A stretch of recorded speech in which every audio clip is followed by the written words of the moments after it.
अब हमें ये बताना है कि relative lowering in vapour pressure, ये है आपकी relative lowering in vapour pressure जो किसके बराबर है, मोल फ्रैक्शन ऑफ द सॉल्यूट। अब आप कैसे प्रूव करोगे कि relative lowering in vapour pressure एक कॉलिगेटिव प्रॉपर्टी है? हमने कहा ना ये एक कॉलिगेटिव प्रॉपर्टी है। तो देखो ये किस पे डिपेंड कर रही है, मोल फ्रैक्शन पे। और मोल फ्रैक्शन किस पे डिपेंड करती है, नंबर ऑफ मोल फ्रैक्शन किसकी, सॉल्यूट की। तो मोल फ्रैक्शन किस पे डिपेंड करती है, नंबर ऑफ मॉलिक्यूल्स, है ना। तो नंबर ऑफ मोल्स पे डिपेंड करती है, नंबर ऑफ मॉलिक्यूल्स पे डिपेंड करती है। तो ये एक कॉलिगेटिव प्रॉपर्टी है। अब हम इसे प्रूव करेंगे, और कैसे हम इसका मॉलिक्यूलर मास निकालते हैं वो निकाल देंगे हम। Determination of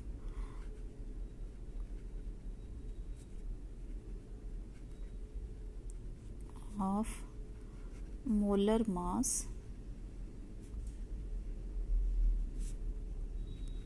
of a solute from relative lowering in vapor pressure।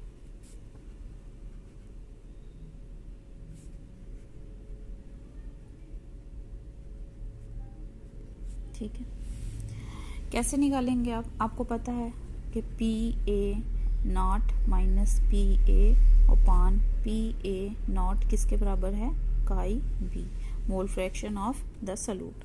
और अब हम कहेंगे काई बी किस पे डिपेंड करता है, that is equal to number of moles of solute, N B हो गया number of moles of solute, upon N A number of moles of solvent, plus N B number of moles of क्या, solute.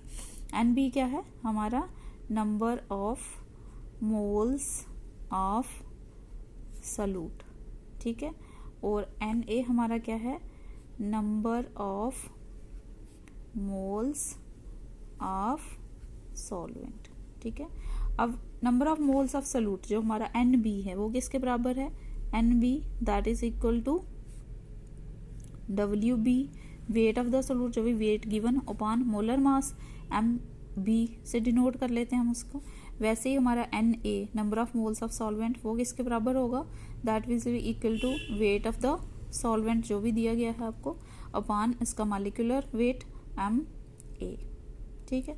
अब इनकी values हम इस equation में भरेंगे तो हमारा काई बी जो है वो किसके बराबर आएगा, chi B will be equal to W B upon M B upon क्या होगा, W A upon M A plus W B upon M B, ठीक है। अब ये जो सारी टर्म्स हैं इन्होंने हमें ये आपको पता है कि डब्ल्यू बी क्या है, डब्ल्यू बी आ गया आपका वेट ऑफ द जो भी हमारा सॉल्यूट है उसका जो वेट गिवन है वो मॉलिक्यूलर मास उसका।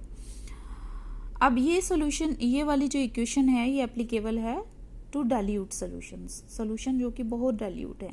डाइल्यूट सॉल्यूशन में आपको पता है मोलर कंसंट्रेशन सॉल्यूट की बहुत स्मॉल होती है, बहुत कम मोलर कंसंट्रेशन होती है।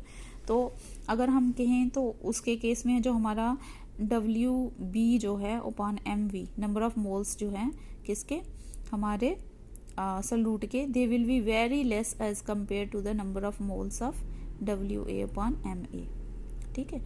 नंबर ऑफ मोल्स ऑफ किसके, सॉल्वेंट के, क्योंकि सॉल्वेंट बहुत ज़्यादा, उसके मोल्स बहुत ज़्यादा और सॉल्यूट के बहुत कम है। Dilute solution, for dilute solution, बहुत डाइल्यूट सोल्यूशन होता है, हम सोल्यूशन बहुत डाइल्यूट लेते हैं, तो उस केस में हमारी ये जो टर्म है ये इसकी वैल्यू बहुत ही कम होगी, ठीक है।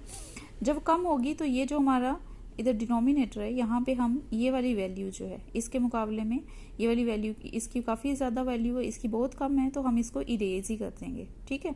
इरेज कर देंगे तो हमारा क्या आ जाएगा,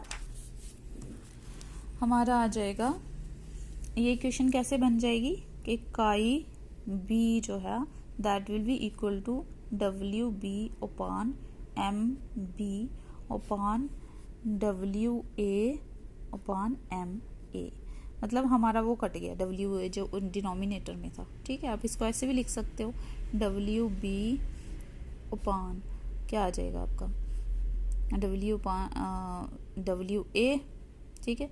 तो ये वाली टर्म ऊपर चल जाएगी हमारी, ऊपर आ जाएगा एम ए अपॉन क्या आ जाएगा, MA अपॉन MB। ठीक है, WB ये आ गया अपॉन MB, है ना। ये WA हमारा नीचे रहा और MA हमारा ऊपर चला गया। आप इसको ऐसे भी लिख सकते हो। ठीक है, तो ये हमारी इक्वेशन आ गई। अब जब ये काई वी की वैल्यू जो है हम उस इक्वेशन में भरेंगे, कौन सी इक्वेशन, ये जो थी हमारी ये वाली इक्वेशन। ठीक है, इस इक्वेशन में भरते हैं। आप इसको मान लो कुछ भी क्या है, इक्वेशन नंबर 3 थी। ठीक है, यहाँ पे लिया ना हमने, इक्वेशन नंबर 3 में वैल्यू भरो किसकी, काई बी की। ठीक है, put the value of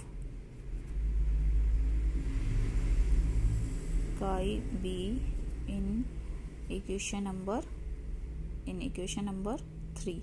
equation number 3 में जब आप भरते हो तो हमारा क्या आ जाता है, PA0 minus PA upon PA0 that will be equal to WB upon WA, ऊपर आ जाएगा MA अपॉन MB।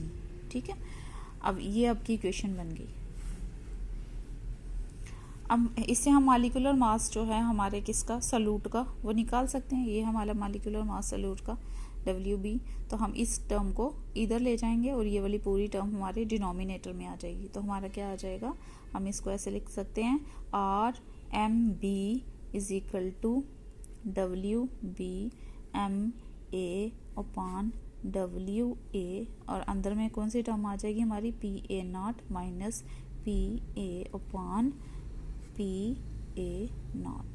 तो इस इक्वेशन की हेल्प से हम मालिकुलर मास जो है हमारे सॉल्यूट का वो निकाल सकते हैं, मोलर मास जो है वो निकाल सकते हैं। बाकी वैल्यूज़ हमें दी गई होंगी और हमें मालिकुलर मास निकालना है, वो हम आसानी से निकाल सकते हैं। ठीक है, तो ये थी हमारी relative lowering in vapour pressure, एक कॉलिगेटिव प्रॉपर्टी है, और किस तरह से हम रिलेटिव लोअरिंग इस प्रॉपर्टी को यूज़ करके मालिकुलर मास निकाल सकते हैं सॉल्यूट का। Okay, thanks. अगर आपको कोई क्वेरीज हैं तो बेटा मुझे बताइए, आप इस पर न्यूमेरिकल भी सॉल्व कर सकते हैं। ठीक है, उसके लिए मैं अलग से एक वीडियो बनाऊंगी न्यूमेरिकल्स के लिए, तो आप भी सॉल्व कीजिए। अगर आपको कोई प्रॉब्लम आती है तो आप मुझे बताइए। ओके।